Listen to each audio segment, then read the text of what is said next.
Саламатсыздар, урматтуу Чалкан медиа каналынын көрөрмандары. 16 январга алынган өлкөбүздөгү акыркы сааттагы жаңылыктар менен сиздерди тааныштырабыз. Каналыбызга катталып ой пикирлериңиздер менен бөлүшүңүздөр. Кант шаарындагы 801 миллион сомдук автостанция мамлекетке кайтарылды. Бул тууралуу УКМКдан билдиришти. Маалыматка ылайык, жалпы аянты 28143 чарчы метрди түзгөн автостанция 1996 мыйзамсыз менчиктештирилген.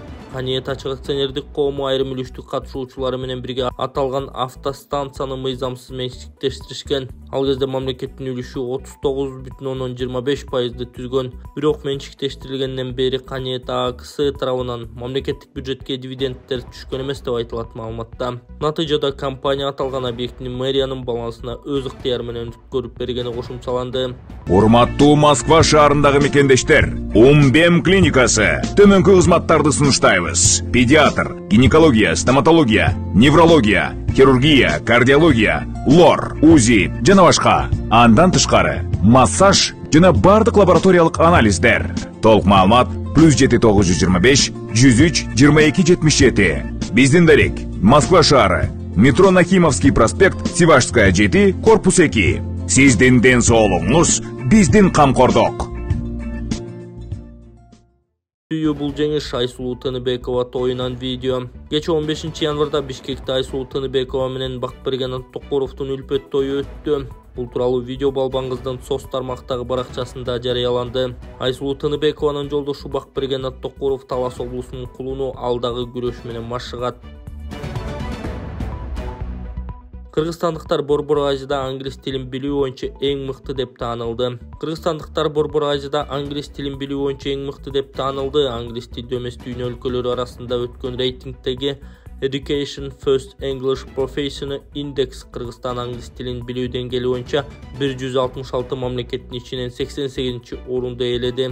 Англис тилин билүү деңгээли башка өлкөлөргө салыштырмалуу Борбордук Азияда төмөн экени белгиленет. Себеби бул өлкөлөрдөгү мектептерде экинчи тил катары орус тилине басым жасалат. Өзбекстан англис тилин билүү деңгээли боюнча 98-орунда, Казакстан 103-орунда турат. Ал эми Тажикстан 109-орунда болуп, Борбор Азия өлкөлөрүнүн ичинен эң төмөн деңгээл деп таанылды. Түркмөнстан рейтингке кирген эмес. Англис тилин мыкты билүү боюнча алдыңкы үчтүккө Нидерланд, Норвегия, Сингапур кирет. 9-чу басмасы дүйнө боюнча 2,13 миллиондон ашык калкты тестирлөөнүн жыйынтыгында чыгарылган.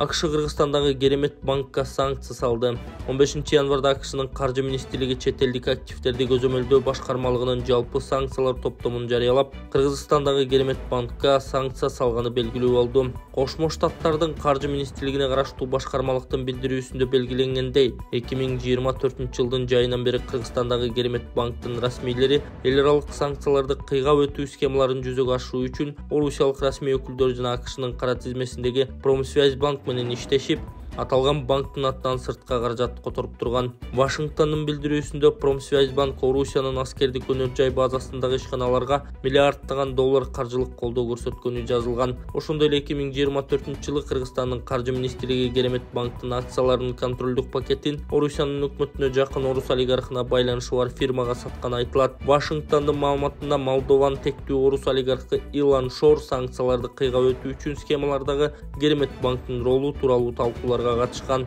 АКШнын каржы мекемесинин билдирүүсүндө Керемет банкты сатып алуу Орусияда санкцияларды кыйгап өтүү борборун түзүүгө багытталганы, анын максаты импорттолгон жана экспорттолгон товарга төлөм жүргүзүү экени көрсөтүлгөн. Вашингтондун соңку санкциясы тууралуу кыргыз бийлиги да Керемет банкта азырынча эч кандай комментарий бере элек. Буга чейин президент Садыр Жапаров Кыргызстан Орусияга батыш өлкөлөрү салган санкцияны кыйгап өтүүгө көмөктөшүп жатат деп айтууга негиз жок экенин билдирген. Былтыр күздө мамлекеттик Керемет банк жеке колго сатылганы белгилүү болгон. Банктын жаңы төрайымы болуп Татьяна Куржей аттуу казакстандык менеджер дайындалган. Бир катар жалпыга маалымдоо каражаттары Керемет банктын сатылганын жаңы кожоюндары чет элдиктер экенин жазышкан. Былтыр жыл соңунда жергиликтүү медианын бири банкка Люксембургка катталган компания ээлик кылып калганын кабарлаган. Былтыр июлда Жогорку Кеңештин депутаты Дастан Бекешев социалдык тармактагы баракчасында банктын орусиялыктарга сатылганын жазган. Бул тууралуу журналисттер кайрылганда банк маалыматты четке каккан. Керемет банктын тарыхы Курманбек Бакиевдин уулу Максим Бакиевке баштагандык. Азия Универсал банкка барып такалат. Улуттук банкка өткөндөн кийин 5-6 жыл ортодо арсар абалда турган банктын 97,45% акциясын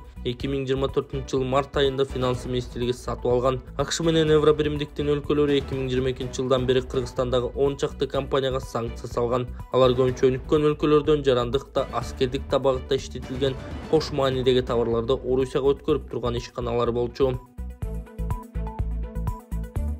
Токтогулда суу коргоо зонасынын 2 гектар жер тилкеси мыйзамсыз менчиктештирилип кеткен. Суу коргоо зонасындагы мыйзамсыз менчиктештирилип кеткен жер тилкелери аныкталды. Бул тууралуу башкы прокуратурадан билдиришти. Жалал Абад облустук прокуратурасы тарабынан жүргүзүлгөн текшерүүдө Токтогул районундагы Күрпсай суу сактагычынын жээгинде жайгашкан суу коргоо зонасынан 2 гектар жер тилкеси балык чарбасын өнүктүрүү үчүн мыйзамсыз жеке жактардын менчигине берилип кеткендиги аныкталган. Аталган факты боюнча Кыргыз Республикасынын кылмыш жаза кодексинин коррупция беренеси боюнча кылмыш иши козголуп, тергөө жүргүзүү үчүн Улуттук коопсуздук мамлекеттик комитеттин Жалал Абад облусу боюнча башкы башкармалыгына тапшырылды. Прокуратура органдары тарабынан мыйзамсыз жеке менчикке берилип кеткен мүлктөрдү аныктоо жана мамлекетке кайтаруу боюнча иштер улантылууда.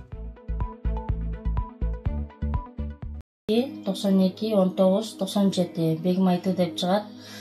Сберкарта өзүм атымда Бегим Айты деп чыгат. Кызымдын диагнозу ДЦП. Ушул кызым төлөгөндөн баштап ушул оору менен ооруп келет. Өзүм жалгыз бой энемин. Индия мамлекетинде операция болот. Сумма $25,000. Азыркы учурда $8,000 каражат жетпей жатат. $8,000 каражат чогулушуна да сиздерден жардам сурайм. Кызымдын ушу эртеңки келечеги үчүн жардамыңыздарды берип, азаздан болсо дагы оңуздарга биз муктажбыз. Өзүбүз ысла турган эч нерсебиз жок. Канча алган жаш балдар, кошуналарыбыздын балдары ушу кызым менен тең кыздары, балдары бар. Алар ойноп жүрөт, менин кызым ушу үйдө отурат. Ошо кыргыз элим жардам берип коюңуздар суранам.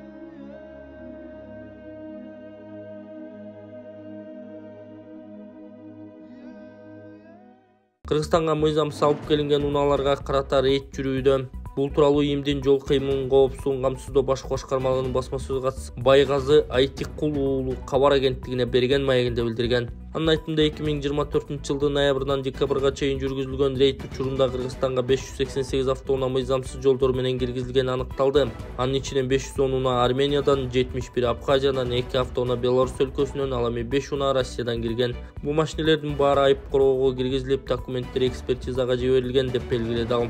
Ал ошондой эле бул унааларды 3 этап менен мыйзамдаштыруу аракети көрүлүп, бажы кызматы менен бирге 2025 жылдын июнь айына чейин рейд жүргүзүлөрүн кошумчалады. Мыйзамсыз кирген автоунаалар өлкө боюнча жалпысынан 15.000ден ашуун. Бүгүнкү күндө алар республиканын аймагында кыймылдап жүрөт. Бирок текшерүүчүлөр да уланып жатат. Рейд учурунда чет өлкөлүк номурлуу автоунаалар токтотулуп, бирдиктүү базадан текшерилип, мыйзам бузуу катталса айып короо жайына киргизилет. Айдоочулар бажы кызматына кайрылып, документтерин текшериши керек, деди ал. Белгилей кетсек, быйыл 10 январда президент Кыргызстанга мыйзамсыз ташылып келген транспортты мыйзамдаштыруу боюнча жарлык чыгарган.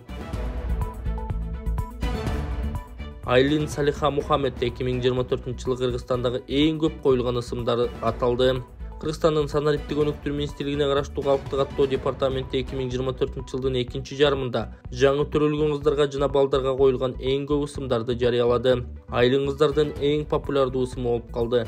Кыргыз Республикасында 2365 ымыркайга ушундай ысым коюлган. Эркек балдар үчүн эң көп колдонулган ысым Мухаммед 3705 болгон, Салиха 1751, Сафия 1449, Амина 1439, Фатима 1343, Алия 1292, Айша 1170, Хадича 1139, Арузат 1091, Раяна 1052. Балдарга өткөн жылы төмөнкү ысымдар коюлган. Умара 2261, Али 1629, Амир 1566, Усман 1236, Алихан 1212, Билал 1113, Нурислам 884, Эмир 852, Байхан 815.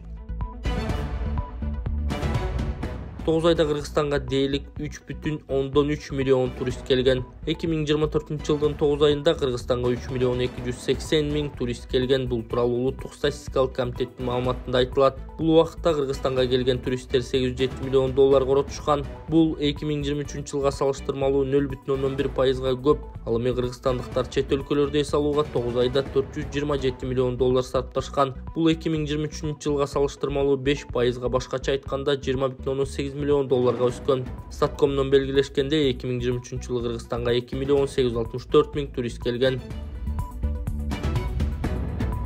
Оштун Алмалык айылында 150 орундуу мектептин курулушу бүткөрүлдү.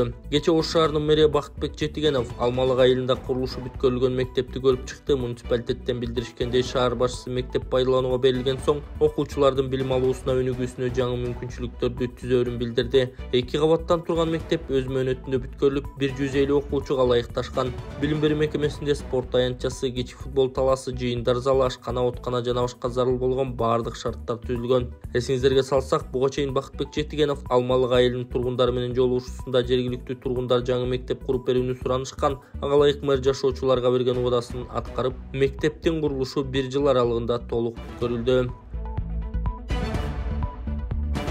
Кыргызстанда 500 миңден ашуун акылдуу эсептегич орнотулат. Бул тууралуу Биринчи радионун түз эфиринде Кыргызстандык улуттук электр тармагы АКТын башкы директору Алтынбек Рыспеков билдирди. Анын айтымында электр менен камсыздоону санариптештирүү жана автоматташтыруу процессин улантуу өлкө үчүн маанилүү. Дүйнөлүк банк менен биргелешкен иштин алкагында 500 миң акылдуу эсептегич сатып алуу пландалып, учурда анын 50 миңи сатып алынды. Долбоор 2025-2026 жылдары ишке ашырылат, деди ал. Ошондой эле ал жүргүзүлүп жаткан иш-чаралар электр менен камсыздоонун ишмердүүлүгүн жана кардарларды тейлөөнүн сапатын жогорулата турганын кошумчалады. Коридордо дагы жатып дарыланып жатышыптыр. Депутат Бишкекке жаңы оорукана курууну сунуштады. Жогорку Кеңештин жыйынында депутат Сүйүнбек Өмүрзаков Бишкек шаарында жугуштуу ооруларды дарылай турган жаңы оорукана курууну сунуштады. Анда эле өкүлү бүгүнкү күндө каладагы жугуштуу оорулар ооруканасы 500 орунга ылайыкталганын, бирок учурда ал жакта 600 адам дарыланып жатканын белгилеп өттү. Бүгүнкү күндө жугуштуу оорулардын саны абдан өстү. Факты менен айта турган болсок, 2025 жылдын 10 күнүндө ооруканага 1833 адам кайрылыптыр. Алардын ичинен 1251 жаш балдар. Республикалык жугуштуу оорулар ооруканасында 500 орун бар, 600 адам жатат, дейт. Коридордо дагы жатып дарыланып жатышыптыр. Бишкекте 1.200.000ден ашуун адам жашайт. Жугуштуу оорулар абдан көбөйүп жатат. Ошого байланыштуу тез арада ушул жылга Бишкекте жугуштуу ооруларды дарылай турган чоң оорукана куруу боюнча сунушту министрлер кабинетине бергим келип турат, деди эл өкүлү. Бишкектиктер күн сайын 1-2 сааттыгында турушат. Депутат Бишкек мэрин парламентке келүүсүн талап кылды. Жогорку Кеңештин кечээки жыйынында депутат Эмил Токтошов Бишкек шаарынын мэри Айбек Жунушалиевди парламентке келүүсүн талап кылды. Депутаттын айтымында бишкектиктер күн сайын 1-2 сааттан тыгында турушат. Ага ылайык Токтошов мэрден парламентке даяр чечимдер менен келүүсүн талап кылган. Ошондой эле эл өкүлү Бишкек шаарындагы түтүнгө каршы күрөш боюнча тиешелүү органдардан отчет берүүнү суранган. Унаалар 2-3 саат жөн эле тыгында туруп жатышат. Мэрди чакырып пландарын угалы. Муну чечүүгө мезгил келди. Бизге чечүүчү пландары менен келишсин, деди ал. Токтогул суу сактагычында суунун көлөмү канчага жеткени айтылды. 15 январга карата Токтогул суу сактагычында суунун көлөмү 10 миллиард 639 миллион куб метрди түздү. Бул тууралуу электр станциялары АКынын басма сөз кызматы кабарлады. Маалыматка ылайык, суунун агып келиши секундасына 174 куб метрди түзсө, суунун керектөө секундасына 721 куб метрди түзүүдө.